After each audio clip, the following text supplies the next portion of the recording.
Assalamualaikum warahmatullahi wabarakatuh. Halo semuanya, kenalin aku Dea Ahunaya dari Universitas Islam Negeri Sumatera Utara Medan, program studi Pendidikan Guru Madrasah Ibtidaiyah. Dalam video kali ini, aku akan membahas secara lengkap dan mendalam tentang pelaksanaan dan pengumpulan data penelitian kuantitatif. Topik ini merupakan bagian penting dalam proses penelitian, khususnya untuk mahasiswa yang sedang mengambil mata kuliah metode penelitian kuantitatif. Mari kita pelajari bersama, karena pemahaman yang baik tentang proses ini akan sangat menentukan kualitas dan keberhasilan sebuah penelitian. Pelaksanaan dan pengumpulan data adalah tahap krusial dalam setiap proses penelitian. Data yang dikumpulkan secara akurat dan relevan akan berpengaruh besar terhadap validitas dan reliabilitas temuan penelitian. Kita hidup di era informasi, di mana metode pengumpulan data berkembang dengan sangat cepat.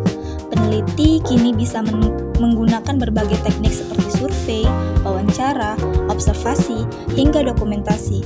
Namun, tidak semua teknik cocok untuk semua penelitian. Disinilah pentingnya memahami konteks sosial dan budaya tempat penelitian dilakukan.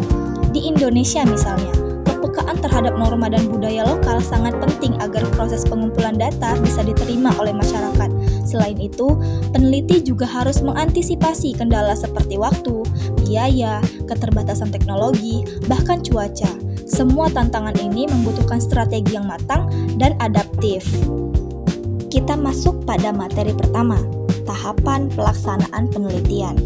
Menurut Tuchman, penelitian adalah cara sistematis untuk menjawab suatu masalah. Karena itu, tahapan penelitian harus dilakukan dengan prosedur yang terstruktur dan jelas. Tahapannya meliputi: pertama, menyusun rancangan penelitian. Peneliti harus memahami lingkungan sosial yang akan diteliti secara mendalam, bahkan jika memungkinkan ikut serta dalam kegiatan masyarakat. Lalu yang kedua, menentukan lokasi penelitian. Lokasi dipilih berdasarkan karakteristik unik dan kesesuaian dengan topik, bukan sekedar karena akses yang mudah. Yang ketiga, identifikasi dan perumusan masalah. Nah, permasalahan harus dirumuskan dalam bentuk pertanyaan penelitian yang jelas, logis, dan bisa ditelusuri sebab akibatnya. Lalu yang keempat, menentukan kegunaan penelitian. Penelitian harus bermanfaat, baik dalam pengembangan ilmu pengetahuan maupun pemecahan masalah praktis. Yang kelima, menyusun hipotesis. Hipotesis adalah dugaan sementara yang bisa diuji, baik secara terarah maupun tidak terarah. Lalu yang terakhir, pelaksanaan di lapangan. Ini adalah tahap paling krusial, di mana semua rencana diuji secara langsung. Peneliti harus menyiapkan alat, menjalin komunikasi dengan responden, dan mengelola data secara teliti. Setiap tahapan ini harus dilakukan dengan keseriusan dan ketelitian agar penelitian tidak hanya selesai, tetapi juga berkualitas dan juga dapat dipertanggungjawabkan. Kalau tahapan pelaksanaan penelitian sudah dipahami, selanjutnya kita akan membahas berbagai metode dan teknik pengumpulan data yang bisa digunakan. Disinilah peneliti dituntut cermat dalam memilih teknik yang paling sesuai dengan kebutuhan penelitian. Ada 4 teknik utama dalam pengumpulan data kuantitatif. Yang pertama, observasi. Observasi digunakan untuk mengamati fenomena sosial secara langsung. Bisa partisipatif, non-partisipatif, terstruktur, atau tidak terstruktur.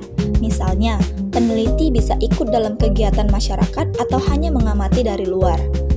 Yang kedua, wawancara. Teknik ini sangat efektif untuk menggali informasi secara langsung. Ada wawancara terstruktur dengan pertanyaan baku dan wawancara tidak terstruktur yang lebih fleksibel. Wawancara bisa dilakukan dengan tatap muka atau secara daring. Yang ketiga, kuesioner atau angket. Kuesioner atau angket ini lebih efisien untuk menjangkau banyak responden. Ada yang terbuka, tertutup, maupun semi terstruktur. Kuesioner harus dirancang dengan pertimbangan bahasa yang mudah dipahami dan sesuai dengan tingkat pendidikan responden. Yang keempat, dokumentasi. Menggunakan arsip, foto, catatan harian, jurnal, dan dokumen historis sebagai sumber data. Ini berguna untuk melengkapi informasi yang tidak bisa diperoleh lewat interaksi langsung. Nah, 4 teknik utama dalam pengumpulan data kuantitatif ini bisa dipengaruhi oleh faktor-faktor pemilihan teknik, yaitu tujuan penelitian, jenis data, karakteristik populasi, sumber daya, keterlibatan responden, etika, serta ketersediaan data sekunder. Lalu, bagaimana kita mengevaluasi proses pengumpulan data yang sudah dilakukan? Nah, di bagian ini kita akan masuk ke refleksi pelaksanaan dan efektivitas pengumpulan data untuk mengetahui seberapa efektif metode yang kita gunakan. Nah, kita harus tahu dulu nih, refleksi itu apa sih? Refleksi adalah bagian penting untuk mengevaluasi sejauh mana pengumpulan data berjalan dengan efektif. Beberapa indikator efektivitas adalah kesiapan instrumen, jadwal yang terencana, hubungan interpersonal dengan responden, dan keberhasilan menjangkau lokasi penelitian. Namun, kendala juga sering muncul, mulai dari responden yang sulit ditemui, cuaca buruk, hingga gangguan teknis seperti alat perekam rusak. Sebagai peneliti, harus bisa menyesuaikan diri, misalnya membuat jadwal ulang, beralih ke metode daring, atau menggunakan pendekatan persuasif untuk meningkatkan partisipasi. Kualitas data yang dikumpulkan juga sangat penting. Data yang lengkap, koheren, dan relevan akan mempermudah proses analisis. Teknik validasi seperti triangulasi, pengecekan ulang, dan klarifikasi dengan responden menjadi langkah penting untuk menjamin kualitas ini. Dan akhirnya, kita sampai pada bagian penutup.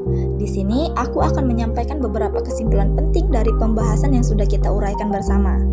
Sebagai penutup, bisa kita simpulkan bahwa pelaksanaan dan pengumpulan data dalam penelitian kuantitatif adalah sebuah proses yang tidak hanya teknis tetapi juga strategis dan reflektif. Tahapan sistematis, pemilihan teknik yang tepat, serta kemampuan beradaptasi terhadap kendala adalah kunci keberhasilan penelitian. Dengan memahami refleksi dari proses pengumpulan data, peneliti bisa mengembangkan pendekatan yang lebih baik di masa depan dan menghasilkan data yang benar-benar valid dan bermanfaat. Semoga penjelasan ini bisa memberikan gambaran yang jelas bagi teman-teman semua tentang pentingnya pelaksanaan dan pengumpulan data dalam penelitian kuantitatif. Nah, itulah pembahasan lengkap mengenai pelaksanaan dan pengumpulan data dalam penelitian kuantitatif. Semoga penjelasan tadi tidak hanya menambah pemahaman teman-teman, tetapi juga membangkitkan semangat untuk melakukan penelitian yang lebih sistematis dan berkualitas. Karena sejatinya, data bukan hanya angka, tapi pondasi dari setiap kesimpulan yang bermakna. Terima kasih sudah menyimak hingga akhir. Kalau kamu merasa video ini bermanfaat, jangan lupa untuk klik like, tinggalkan komentar, dan subscribe agar tidak ketinggalan konten-konten edukatif lainnya. Aku, Dea Ahunaya dari Universitas Islam Negeri Sumatera Utara Medan, pamit undur diri. Sampai jumpa di video selanjutnya, dan tetap semangat menjadi peneliti yang bijak dan berintegritas. Wassalamualaikum warahmatullahi wabarakatuh.